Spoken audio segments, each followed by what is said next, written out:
Welcome. In today's video, we are going to be taking a look at the melting pot mod for Hearts of Iron 4. But before we start, let me drum up some of that melting pot music on loop for this video.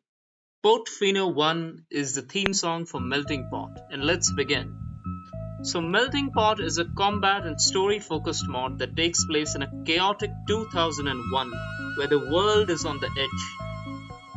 Russia is in the final stages of its bloody civil war between ultra-nationalists led by Viktor Chirkov, frustrated with the ratification of the USSR republics in 1991 and the détente with the USA. Meanwhile, in the United States, Ross Perot won the 1996 election and was able to implement his reforms. But due to Republican and Democratic interference, these reforms would collapse in on themselves. In the Middle East, Saddam Hussein emerged victorious in his bloody war against Khomeini. However, due to Gaddafi and Bashar betraying him and calling for a revolution in the region, he now wishes to protect the Middle East not only against the Zionists, but against the Gaddafists, who now form a second front in the League of Arab Nationalism. In Israel, the second Intifada succeeded. Its future is now unknown. Regular street battles are fought between the IDF, the Kahanists, the Israeli Arabs, liberals, and the ultra-orthodoxies, and only time shall tell who will emerge victorious. In Germany, ever since the collapse of this USSR, it has been in a low-key civil war against the DDR guerrillas led by Roma Diedrich. In Romania, Nicolae Ceausescu was overthrown. This has led to a situation where many former officers of the states were dissatisfied with the reign of Ceausescu. In Africa, the effects of the Nile River drying have been catastrophic for the entire continent, with Egypt about to collapse at any moment. Lake Victoria is just gone, it's not on the map any longer. And many more conflicts within the region have started, and Mexico has been in a state of civil war with the drug cartels for a long time. This is the world of melting pot. Burma still continues to be in its civil war, and there is a civil war in Nepal between royalists and communists. This is a mod where essentially anything can go completely wrong in very little time. In South America, the situation is precarious with cartels and revolutionaries and freedom forces fighting against the government. And this is the map of Mexico fighting against the Sinaloa cartel, the Chihuahua New Generation cartel, the Cartel del Golfo, and the Coahuila and Tijuana cartels. And this is Africa. So during the Cold War, the Congo was divided into three parts. This was because Patrice Lumumba managed to successfully flee from Joseph Kasavubu and established a communist state in East Congo. There are some other differences here, like Angola is still divided up between different warlords and Somalia has collapsed. And this is a list of the ideologies in Melting Pot. We first have Marxist-Leninism, Mao Zedong thought, Deng Xiaoping market socialism, the Juche of Kim Il-sung, anarcho-communism, anti-revisionist Marxism, Hoxhaism, basically Enver Hoxha, who made Albania a bunker state, a secretive communist totalitarian state, Stalinism, and of course, the thought of Chairman Gonzalo, which is, let's just say, they eat babies.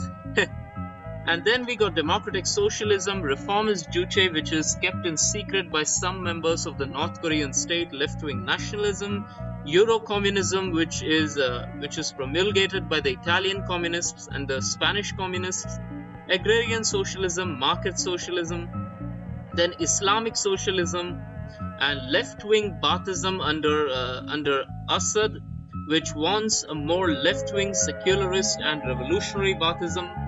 And then we got all the regular ideologies. One of the interesting ideologies is Khomeinism. And I'm showing you these ideologies because they got a very nice sort of vibe to them. The art form of these ideologies are absolutely perfect. Like, look at military dictatorship and look at personalistic dictatorship. And then we got right-wing Baathism under Saddam, which opposes Assad's revolutionary stance. Saddam wants more of Iraqi nationalism. And we got Islamic theocracy, which is different from Khomeinism because Khomeinism wants some revolutionary factor, unlike Islamic theocracy. And then we got Gaddafism, which is a completely different form of Arab nationalism combined with African socialism and Gaddafi's own weird forms of green socialism. Now let's take a quick look at all the nations of Eastern Europe. So Turkey is under Nesemettin Erbakan and it is an Islamic republic. Then the Hellenic the Republic of Cyprus is led by the Greeks. It is led by the ultra-nationalist president Konstantinos Kikis. And Greece has some issues. So the Athens autonomy is led by Michalis Makrakis. It is revolutionary socialist and is in a low-key civil war with the Greek junta of Dimitrios Ioannidis. Now, for those who don't know, Dimitrios Ioannidis was once called the Gaddafi of Greece because he was a very psychopathic Greek dictator of the military junta, and he wasn't even the official ruler of Greece for some time in the 1970s, but he controlled everything from behind the scenes. And the Greek military junta, which had taken power in 1967, was already very dictatorial, but Ioannidis took it to whole new levels. And his fall in our real world took place because he attempted to conquer Cyprus. But in this timeline, he succeeded, and Cyprus is completely dominated by the Greeks. And I guess that is the reason why Islamism trumped Kemalism in Turkey. That Bulgaria is a Western democracy under Ivan Kostov, and there are again a lot of issues in Bulgaria. There are a lot of low-key civil wars going on. We got the socialists, then we got the kingdom under Simeon II.